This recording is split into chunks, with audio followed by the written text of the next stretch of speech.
Friends, मैं जानता हूं कि पेपर लीक ये कोई मामूली विषय नहीं है।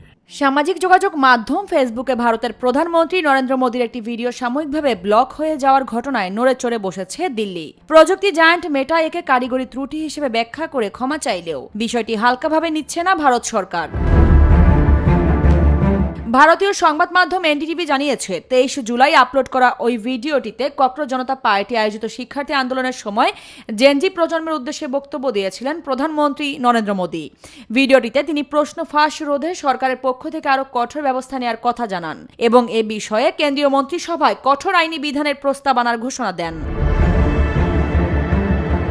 হঠাৎ করে এই ভিডিওটি ফেসবুক থেকে ব্লক বা সরিয়ে ফেলায় তৈরি হয় চাঞ্চল্য। পরে মেটার পক্ষ থেকে এক বিবৃতিতে জানানো হয় ভুলবশত কন্টেন্টটি সরিয়ে ফেলা হয়েছিল, পরে সেটি আবার ফিরিয়ে দেওয়া হয়েছে। মেটা এটিকে একটি যান্ত্রিক ভুল বলে দাবি করলেও এ ঘটনায় ভারতীয় সংবাদ সংস্থা IANS জানিয়েছে মেটা ও ইনস্টাগ্রামের বৈশ্বিক প্রধানদের তলব করেছে ভারতের ইলেকট্রনিক্স ও তথ্য প্রযুক্তি মন্ত্রণালয়। সংশ্লিষ্ট সূত্রগুলো জানিয়েছে ভারত সরকার পুরো ঘটনাটিকে অত্যন্ত গুরুত্বের সঙ্গে দেখছে।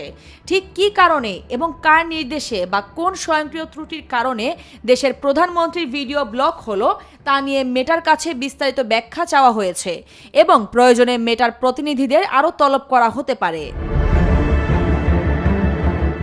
আরিফা পুষ্প, নিরপেক্ষ।